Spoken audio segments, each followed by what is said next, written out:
राजूराव देशमुख माजी आमदार यांच्या निधनानंतर पुन्हा एकदा शिवसेना, उद्धव बाळासाहेब ठाकरे पक्ष आणि महाविकास आघाडीच्या माध्यमातून भाजपाला हद्दपार कसं करता येईल, भाजपाने जी लूट चाळीसगावपासून तर महाराष्ट्रापर्यंत आपण बघतोय भूखंडाची जी चालवली, याचा पर्दाफाश करत समाजापुढे यांचा खरा चेहरा आणत या भाजपाला हद्दपार करत पुन्हा एकदा वैभवशाली महाराष्ट्र जे वैभव चाळीसगावचं होतं ते पुन्हा आणता येईल का, या निर्धाराने आज मेळावा आम्ही घेतला।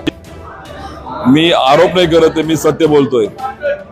एका बाजूला आमची MIDC आहे जी महाराष्ट्र इंडस्ट्रियल डेव्हलपमेंट कॉर्पोरेशन, आणि त्यामागे MCIDC म्हणजे Mangesh Chavan industrial development corporation, त्यांचे सगळे सोयरे आणि कार्यकर्त्यांनी मिळून शेकडो कोटीच्या भूखंडातून शेकडो कोटी रुपयाचं गौण खनिज चोरल्याचं उघड त्या ठिकाणी दिसतंय। दुसऱ्या बाजूला मी टक्केवारी घेत नाही आणि मी शेकडो कोटीच्या कामामध्ये भागीदार राहतो, आणि एका बाजूला मी नाही त्यातला कडी लावा हातला, या प्रकाराने ज्या पद्धतीने लूट चालू आहे चाळीसगावची, ती लूट यात्रा चाळीसगावकरांपुढे आणून पर्दाफाश करण्याचं काम आम्ही त्या ठिकाणी करायचं ठरवलं। आणि भूखंडाच्या बाबतीत अरे पार्थ पवारांनी केलेला तर नमुना आहे, फक्त सॅम्पल आहे, त्याचा सगळ्यात मोठा विद्यापीठ जर असेल तर भाईचंद, हिराचंद रायसोनीच्या आणि इतर माध्यमातून भूखंड लाटणारा जर कोणी नेता असेल तर तो गिरीश महाजन। चौकशी करा मुख्यमंत्री महोदय, मग कळेल तुम्हाला। आणि त्यांचे जे म्हणतो ना अंडे पिल्ले जे जवळपास राईट लेफ्ट तपासा एकदा। 2018ला 44 गुंठे जमीन असणारा, 1960 रुपये पगार असणाऱ्या एका कुटुंबातला 11वी 12वी नापास करून 1000 कोटीचा 3 वर्षात 4 वर्षात 5 वर्षात मालक होऊन प्रेस घेऊन सांगतो मी जमिनी घेतो, कुठून हा पैसा कमवला का लुटला, हा प्रश्न त्या ठिकाणी आहे।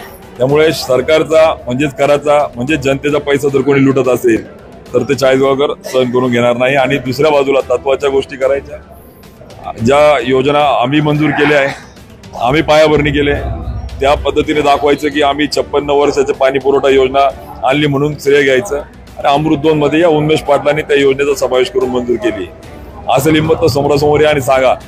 आणि खोटं बोलतात म्हणून हे सगळं खोटं, ही दिशाभूल, ही फेक नॅरेटिव्ह, याचा पर्दाफाश करून भाजपाला हद्दपार करण्यासाठीचा निर्धार तुम्ही घेतलाय।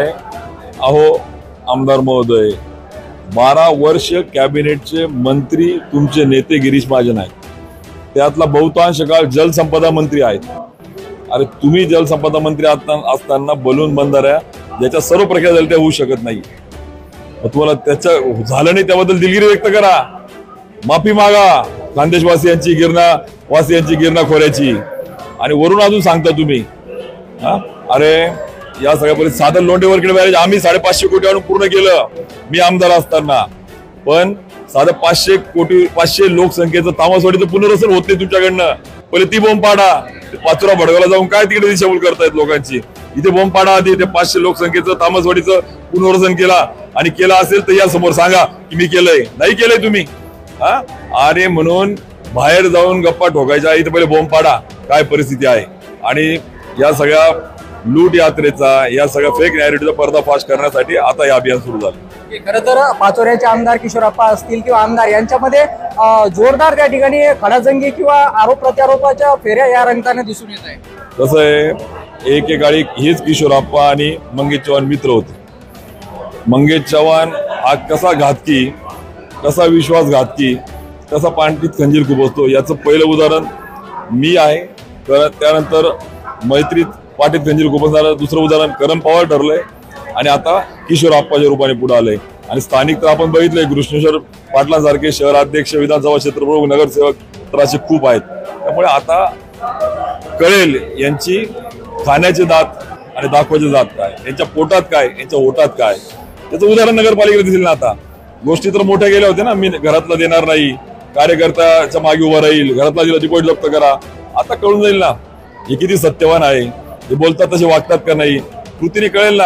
आम्हाला तर पूर्णपणे खात्री आहे, कारण की आम्ही अनुभवलंय कसे त्या ठिकाणी विश्वासघातकी झाले, म्हणून याची खात्री आता सगळ्यांना पटली का याचा टांगा पलटी व्हायला वेळ लागणार नाही।